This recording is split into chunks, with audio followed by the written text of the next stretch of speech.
I get it. When you're about to spend a chunk of money on a wine fridge, the excitement is quickly tangled up with the "what if I pick the wrong one" question.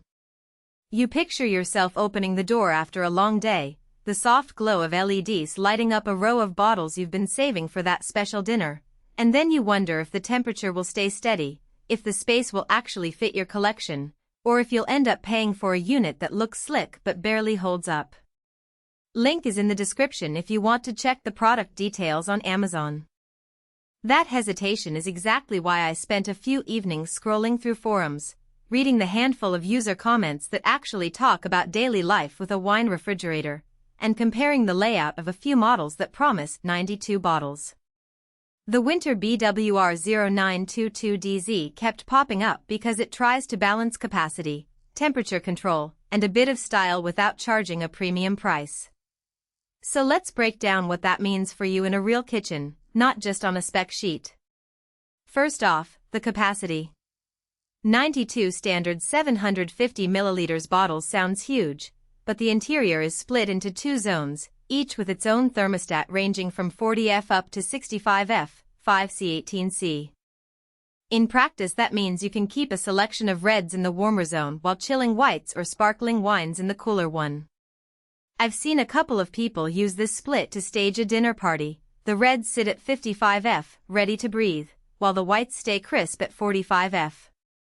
If you're a collector who likes to experiment with serving temperatures, that flexibility is a real win. On the flip side, if you only ever store one type of wine, the dual zone might feel like extra complexity you'll never use. The interior shelving is another place where the design shows up in everyday use.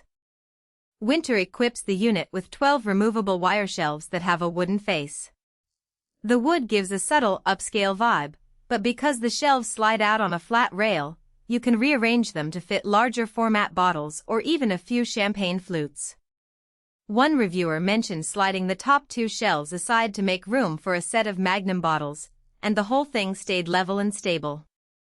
Just keep in mind the shelves are thin wire. If you load them to the brim, they can flex a little under the weight of a full case. That's not a deal breaker, but it's something to be aware of if you plan to fill every slot at once.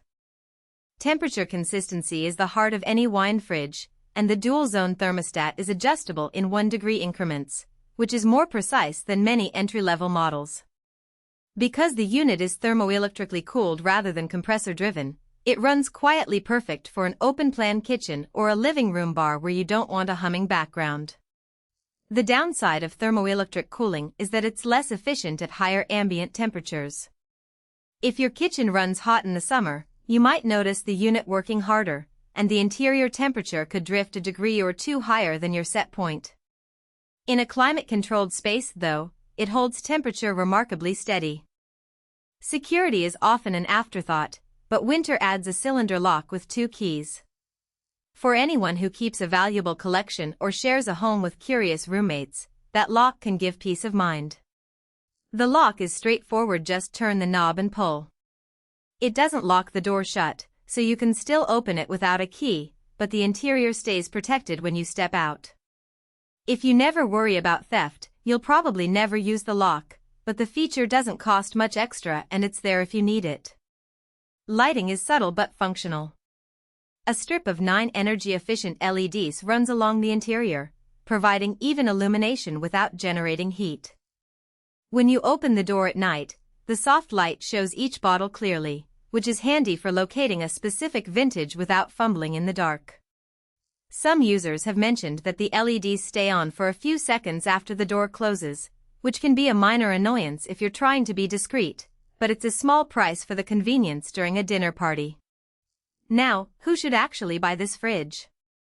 If you're a casual drinker who enjoys a couple of bottles a week and wants a dedicated spot to keep them at the right temperature, the Whynter is probably more than you need. Its 92 bottle capacity and dual zone are built for a collection that's growing, not just a hobbyist stash. It shines for hobbyist collectors, small-scale home sommeliers, or anyone who entertains regularly and wants to showcase their bottles without taking up counter space. The unit fits under a standard countertop or can sit as a freestanding piece, making it a flexible addition to most kitchens. Conversely, If you're a serious collector with a cellar worth dozens of cases, you might outgrow the 92 bottle limit quickly, and you'll probably need a more robust compressor-based system that